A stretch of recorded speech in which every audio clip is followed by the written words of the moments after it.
Shalom. First and foremost, I want to give all praises, honor, and glory to Yahweh, Bahasham, Yahweh Shai, Bahasham, Recha Kodesh. Double honors to the elders and the apostles of Great Millstone, and peace and blessings to the elect. And today we're going to go into Ezekiel, the 32nd chapter. And as you can see, the headline here says lament over Pharaoh and Egypt, which when you, a lamentation, right? In this case, it's really like a sometimes in the form of like a poem or a song or whatnot. But the point is, in a lamentation, it's not a literal word for word. Most things are said metaphorically or poetically to convey a certain message. And as we read through this chapter, Ezekiel is basically taking up this lamentation for Egypt, and all in all, it's to speak against Egypt concerning the judgment that the Lord is going to bring upon them.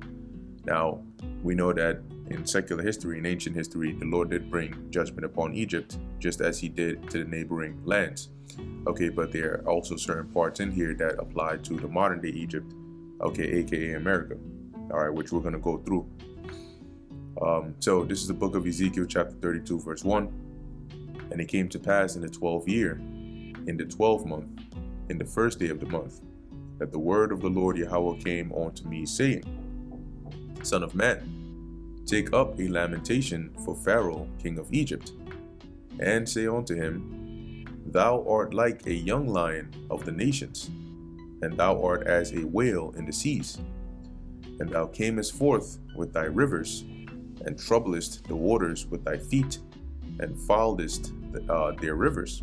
Right, and basically it's just, speaking about the state or the condition of Egypt, i.e., when you look at a young lion or you look at a whale in the seas, these are likened on to basically being like powers in their environment, right? These dominant forces.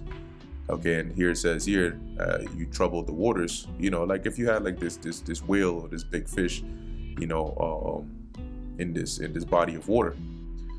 Verse 3: Thus saith the Lord Yahweh, I will therefore spread out my net over thee with a company of many people, and they shall bring thee up in my net.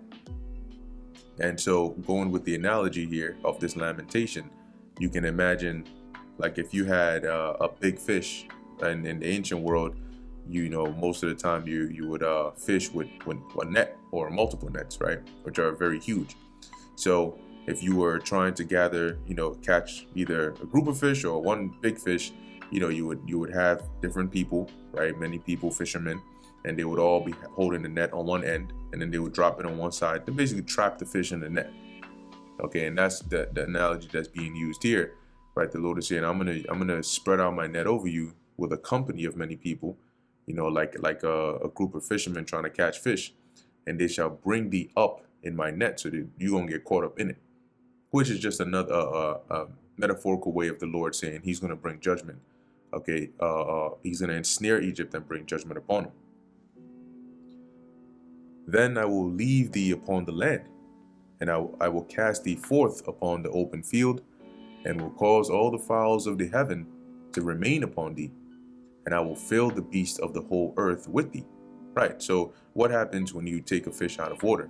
It's pretty much put it at a disadvantage, and it's going to die, right? And on top of that, as it says here, the Lord said he's going to cause the fowls of the heaven to remain upon them, and the beasts of the field to be filled with them, right? So they're going to come and devour that fish. And I will lay thy flesh upon the mountains, and fill the valleys with thy height. I will also water with thy blood the land wherein thou swimmest, even to the mountains, and the rivers shall be full of thee. Which is in many words to say that the Lord is going to bring destruction upon them. And when I shall put thee out, right? Put thee out meaning what? Destroy you or bring you down. I will cover the heaven and make the stars thereof dark. I will cover the sun with a cloud, and the moon shall not give her light. Yeah, and that's also going to happen, right, to this modern day Egypt, right? That's going to happen when the Lord takes down this modern day Egypt, which is otherwise known as America.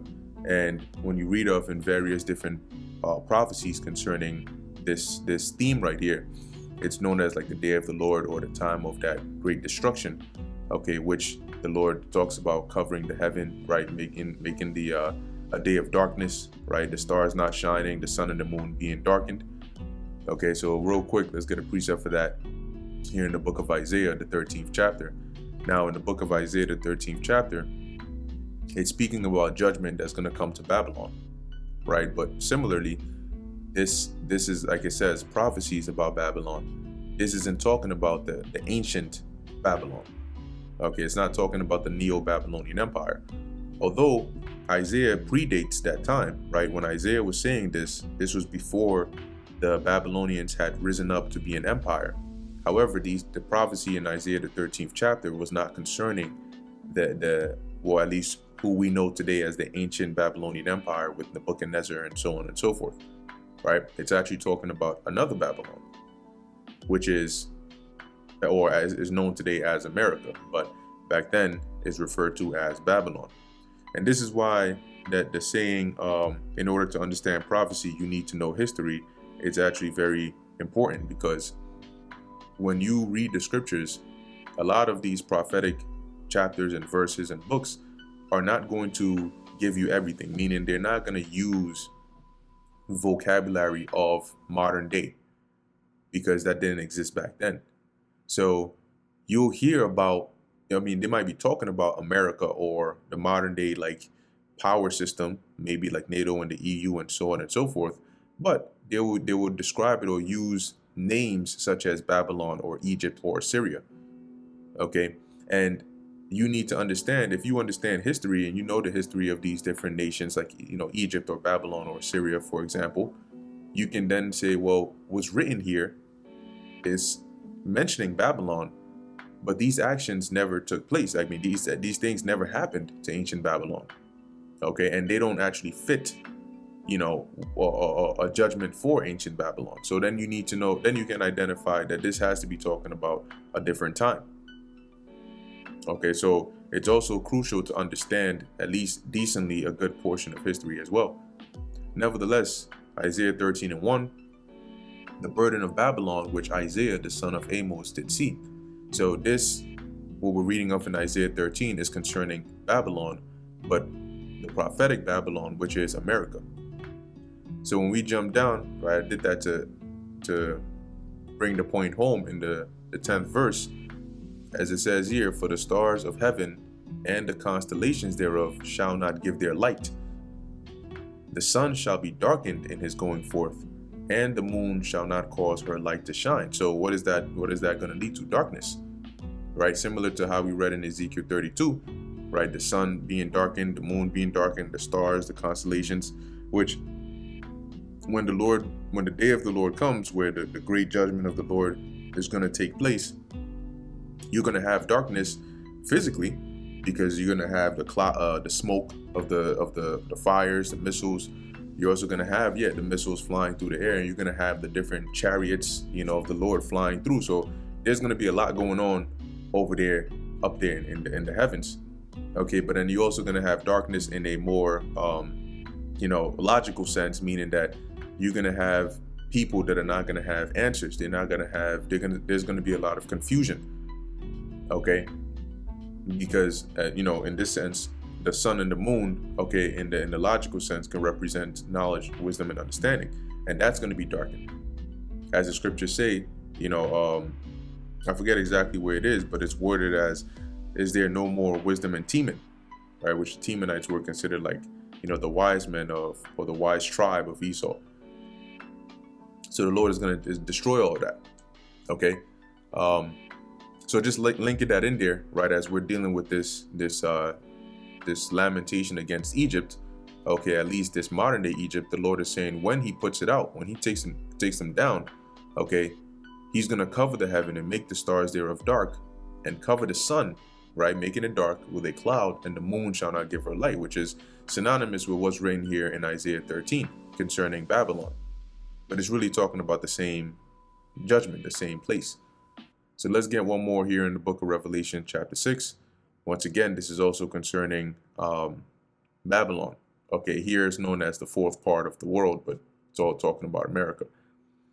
So verse 6, Revelation chapter 6, verse 12, and I beheld when he had opened the sixth seal, and lo, there was a great earthquake, and the sun became black as sackcloth of hair, and the moon became as blood, right? Which was signs in the heavens. But as we read in Isaiah 13 and in Ezekiel 32, right? The sun being darkened, okay, because this is going to be the time of the great day or the great judgment of the Lord. And that earthquake or those earthquakes are going to be caused by the force of those missiles hitting. Okay, as those missiles hit, you know, they hit different parts of the world.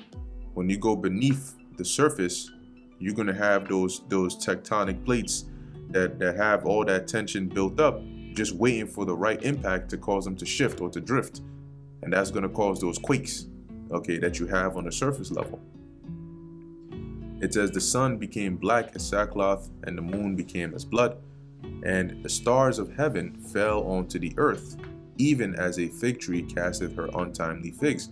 Now, what John refers to here as the stars of heaven are not talking about the actual stars that you see out when you look up at night. Okay, the stars of heaven is referring to the nuclear missiles, but from a distance, like at least from the perspective he was seeing it, because of, you know, like if you see a missile flying, for example, at night, from a far distance, it just looks like a bright dot, like a bright light that's in the air that's just going to one area. And considering at his time, they didn't have knowledge of nuclear missiles, he described it as stars falling. Okay, and the way they fell, as it says here, was like, even as a fig tree casteth her untimely figs. Now, let's look into this word here, untimely.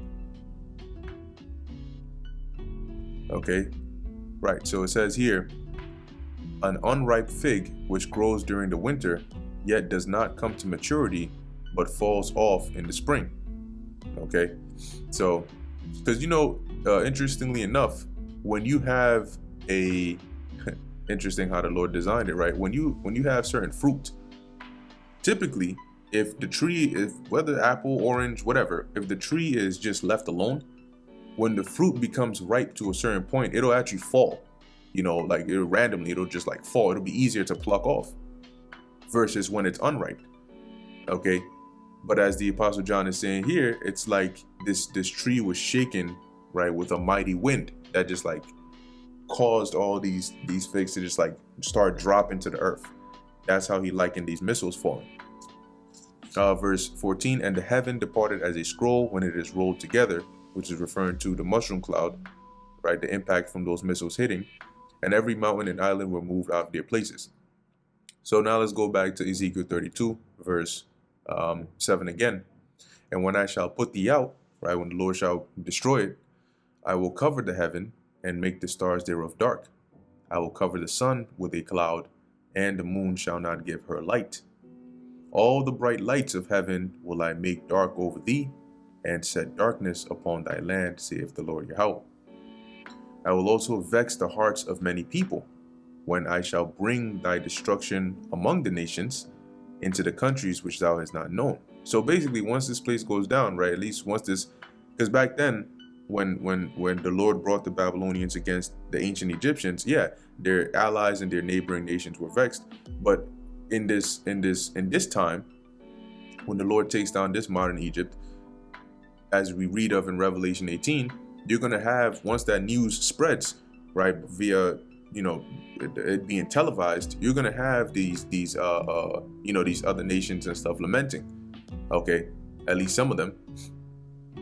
So let's read a little bit more, then I'll get that precept. Verse 10, yea, I will make many people amazed at thee. Amazed not in the sense, when you see the word amazed here, it's not used in the modern sense of amazed. Like typically when people hear of the word amazed today, they think of it in a positive sense. But the word amazed is synonymous with like being astonished or shocked. It doesn't necessarily, it doesn't correspond to being shocked in a good way or in a bad way. It's just amazed, meaning you're shocked, right? And their kings shall be horribly afraid for thee, when I shall brandish my sword before them. And when you brandish your sword, you can think of like in the ancient world, when somebody like a warrior sort of like lifts up their sword, either to like declare victory or, attack or whatever the case is. But in this case, the Lord's sword is going to be those missiles. And once those nations witness that, they're going to be afraid. And they shall tremble at every moment, every man for his own life, in the day of thy fall. Right? So now let's go real quick to Revelation chapter 18, verse 9. Lament for Babylon and the kings of the earth, right? As we just read, the kings of the earth who have committed fornication and lived deliciously with her. So the kings of the earth are these, you can just say representative of these other nations and countries. And as it says, who have committed fornication and lived deliciously with her, the her being America. And the way that they commit fornication and live deliciously with her is through these deals and these trade deals and agreements and alliances and stuff that they form. So when they see the destruction of this place, they're going to, as it says, shall bewail her and lament for her when they shall see the smoke of her burning, standing afar off for fear of her torment, saying, Alas, alas, that great city Babylon, that mighty city, for in 1 hour is thy judgment come. So they're going to be afraid, as we're reading of here, okay, at the day of thy fall. So when they hear, like it says, the judgment is coming in 1 hour, when they hear that, the destruction, okay, they're going to be afraid. Verse 11, for thus saith the Lord Yahweh, the sword of the king of Babylon shall come upon thee. Right, which this did happen historically. Okay, the Babylonians did come against them. Verse 12, but by the swords of the mighty will I cause thy multitude to fall, the terrible of the nations, all of them, and they shall spoil the pomp of Egypt, and all the multitude thereof shall be destroyed. So when the Babylonians went against them, yes, they did do that, right? But in today, the mighty of the nations are going to be these nations that are going to end up using their sword, which in today's terms or in today's day would be their missiles, okay, are going to be nations like Russia and Iran and China and even the NATO and the EU, the so-called allies of modern Egypt, which is America. And that's pertaining to Revelation, the 17th chapter, all right, right around the last few verses. Okay, as it says here, I will cause the multitude to fall, the terrible of the nations, all of them.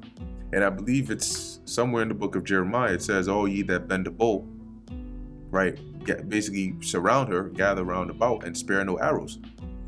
The bow and the arrows are talking about the nations that have missile technology, missile capability. And as it says, they shall spoil the pomp, right, the pride of Egypt, and all the multitude thereof shall be destroyed. Because when they shoot off their swords, quote unquote, it's going to cause destruction. All right, I will destroy also all the beasts thereof from beside the great waters, neither shall the foot of man trouble them any more, nor the hooves of beasts trouble them. Then will I make their waters deep, and cause their rivers to run like oil, saith the Lord. So basically, once the destruction hits, once the people, right, the land is basically taken out, as it says here, the waters are not going to be troubled anymore. Right? When we read at the first verse, or the first few verses, it likened Pharaoh and Egypt to like this whale in the waters, troubling the waters. So once they go down, once they're destroyed, the waters are not going to be troubled anymore.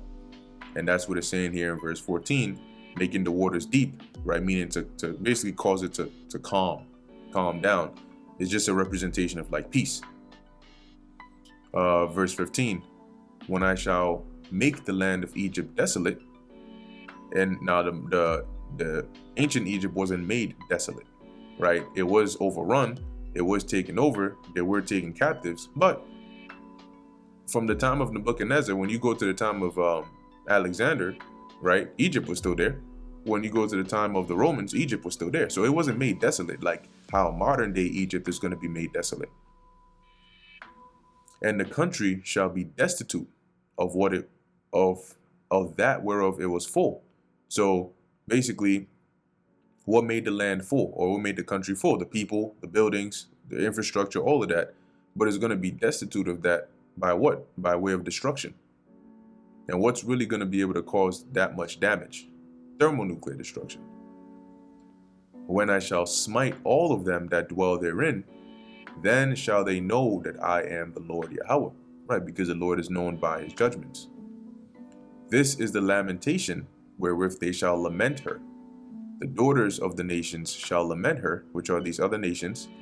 They shall lament for her, even for Egypt, and for all her multitude, saith the Lord, because they're going to witness that destruction. And they're not really going to lament because they love this place. It's going to be because they're afraid and because they're losing business. Verse 17, it came to pass also in the 12th year, in the 15th day of the month, that the word of the Lord Yahweh came unto me, saying. Now, from verse 17 on down, it's also still talking about the downfall of Egypt, but really all it says it in a poetic way in so many words, but it's all really just saying, when you look at these other nations like the Assyrians and the Zidonians and so on and so forth, as we're going to read, they at one point ruled, they at one point had dominion, but they were cast down, okay, brought down, basically taken down, destroyed, taken out of power. And just like all these nations, no matter how big they were brought down. So it's going to be, that's how it's going to be for Egypt here. All right, so this is verse 18. Son of man, wail for the multitude of Egypt, and cast them down, even her and the daughters of the famous nations, onto the nether parts of the earth. And the nether parts of the earth is considered the grave, right? With them that go down to the pit. Who goes down to the pit? Those that are dead. The pit is the grave. Okay, the nether parts of the earth are, like you would say, 6 feet under. So it says here, and cause her and the nations, right, to be brought down to the nether parts of the earth, meaning they're going to be brought down, right? They're going to be, it's just a metaphorical way of saying that they're going to be brought down from whatever state or condition they're in into a low state. Whom dost thou pass in beauty? Go down and be thou laid with the uncircumcised. And who are the uncircumcised? The uncircumcised are these other nations. Okay, at least in this case, those that have been brought down, that have been taken out of power. So it's basically saying here, you're going to join them. They shall fall in the midst of them that are slain by the sword. She is delivered to the sword. Draw her and all her multitudes. So basically, just like those that were that are dead, she's also going to be destroyed, and she's also going to be put in that same place with them. So you can think of the analogy like when you're burying bodies, right? If you have like 3 bodies in a grave, if you're not in, like, maybe in war, for example, you dig a nice grave, you got like 3 bodies in there. These people died in the battlefield, and then you got this other one that's about to die right now. You're basically going to throw that body also in there with the rest of the dead bodies. So that's what it's saying here. Like, you're going to go join them because you're going to the same state. Verse 21, the strong among the mighty shall speak to him out of the midst of hell with them that help him. Now, the midst of hell is not talking about an actual place where you burn forever, right? Like a mythical place where, people who do bad go after they die. That's not biblical. Okay, this is just a metaphorical way or a dark saying. Okay, as it says here, the strong among the mighty shall speak to him, who, Egypt, out of the midst of hell with them that help him. So Egypt and their allies are going to be, as it says, they're going to speak to him. Now, when you read this in another translation, it's worded as though they're going to speak mockingly, onto him, right? To say, like, basically, come join us, right? They are gone down. They lie uncircumcised, slain by the sword, just like the rest of us. Now, there's a precept here. I know in Isaiah 14, right, it talks about how hell from beneath is moved up to meet thee at thy coming. Okay, now there's another one that I want to become weak as we. Oh, I guess it's also in Isaiah 14. This is the one. This is Isaiah 14 and 9. Now, once again, this is also going into judgment against Babylon, the prophetic Babylon. And as it says here, hell from beneath is moved up to for thee to meet thee at thy coming. meaning when you're destroyed, when you go down, it's just metaphorically saying like you can't go down soon enough. You know, as you're going down, the grave, the hell, that low condition is gonna literally like come up and grab your ass and pull you down. Like you can't go down soon enough. It stirreth up the dead for thee, even all the chief ones of the earth. Right, which are the chief ones of the earth are like these other nations here. It hath raised up from their thrones all the kings of the nations. All they shall speak and say unto thee, art thou also become weak as we? So them being in that quote unquote dead or being in hell represents them being weak, them being brought down to a low state, as where at one point they were like dominant powers. So when Babylon goes down, Babylon is going to be categorized just like the rest of them. As it says, art thou become weak as we, art thou become like unto us. Thy pomp is brought down to the grave, right? Which is that pride. So now let's go back to Ezekiel 32. Where are we at? Right, verse 21. The strong among the mighty shall speak to him out of the midst of hell, from that low condition, with them that help him, right? They are gone down. They lie uncircumcised, slain by the sword. Asher is there, and all her company. His graves are round about him, all of them slain, fallen by the sword. Now Asher is representing the Assyrians. Okay, the Assyrians go back to Ashur. Okay, so it's talking about the Assyrians. Right now, the Assyrians at one point, they were a world superpower, right? Like they dominated a good portion of the known world, but they also got taken down. So when it says here that they're also there, right, it means they're also brought down to that low state, because the whole nation of Asher wasn't killed, right? They weren't slain. This is metaphorical talk. Remember, this is a lamentation. Whose graves are set in the sides of the pit, and her company is round about her grave, all of them slain, fallen by the sword, which caused terror in the land of the living, right? Because at one point they were ruling, right? And they ruled as they saw fit. And, you know, when you read about the history of the Assyrians, they weren't like the kindest rulers, so to speak. A lot of their punishments were very ruthless, okay? But though they did all that, guess what? They still were brought down. Verse 24, there is Elam, and all her multitude round about her grave, all of them slain, fallen by the sword, which are gone down uncircumcised into the nether parts of the earth, which caused their terror in the land of the living, yet have they borne their shame with them that go down to the pit. So you had the Elamites, which at one point, they also, quote unquote, caused terror in the land of the living, right? They also ruled, they also had dominion, but they also went down to the grave, like they also got taken out of power. Okay, that's what it means by them bearing. Born means to carry, right? Your shame with them that go down to the pit, meaning to the grave. And it's not literal. Verse 25, they have set a bed in the midst of the slain with all her multitude. Her graves are round about him, all of them uncircumcised, slain by the sword. Though their terror was caused in the land of the living, yet have they borne their shame with them that go down to the pit. He is put in the midst of them that be slain. Okay, and in so many words, it's basically just saying that just like everybody else, just like all these other nations that came up into power at one point and were brought down, when Elam came up into power, they also got taken down. They also got brought down like the rest of them. And all of this is to emphasize the point that Egypt, just because, you know, you were in power at one point, you're also going to go down just like the rest of them. There is Meshach, Tubal, and all her multitude. Her graves are round about him, all of them uncircumcised, slain by the sword, though they caused their terror in the land of the living. And yet, Meshach, Tubal, these Japhetic nations as well, they also ruled. But remember that not every dominion of the heathens were on the level of like a world superpower, right? We have a handful, but just because other nations didn't rule or dominate the known world like the rest doesn't mean that they didn't have some form of dominion as well. And they shall not lie with the mighty that are fallen of the uncircumcised, which are gone down to hell with their weapons of war.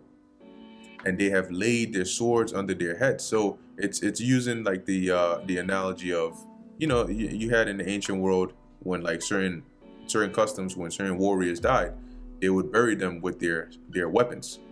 Okay, and with the women, they would bury them with like some other maybe like a mirror or something like that, right? And it was believed that they would go to the afterlife, with their weapons or whatever the case is. Like even I think the Egyptians, they buried their pharaohs with, gold and all of these things, thinking that they could take it with them.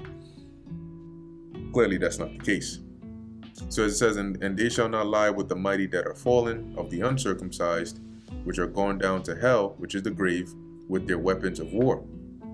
And they have laid their swords under their heads, but their iniquities shall be upon their bones, though they were the terror of the mighty in the land of the living. So they're going to go down just like all these other nations, regardless of what kind of authority, what kind of rulership, what kind of terror they caused when they were in power.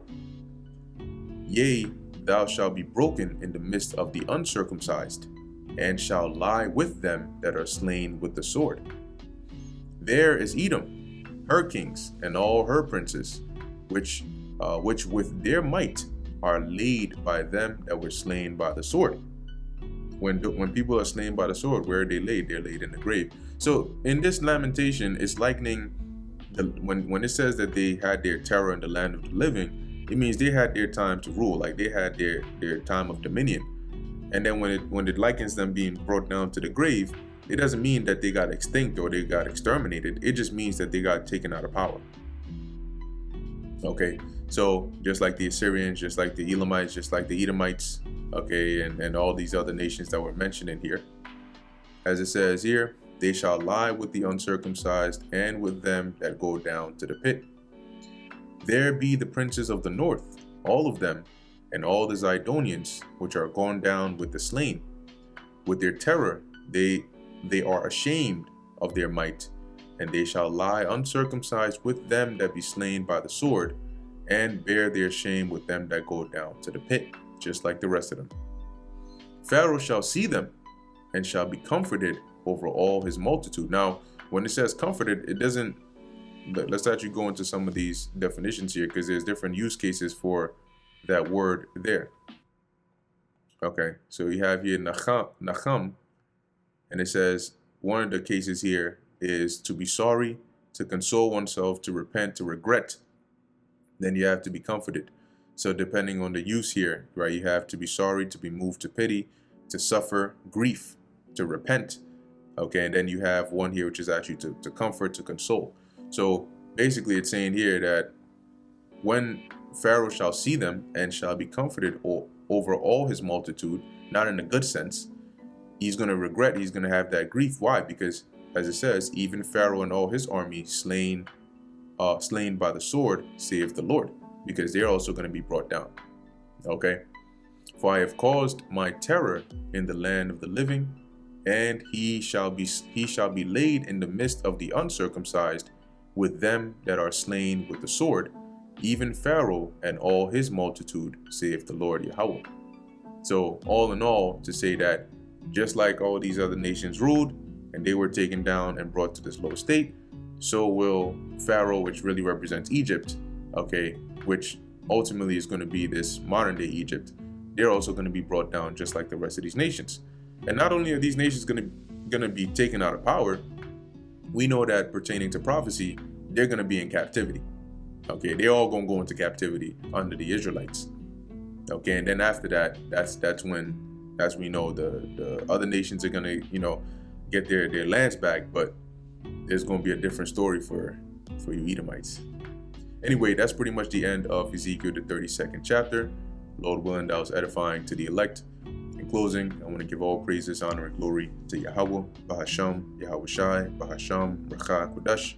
And until next time, Shalom.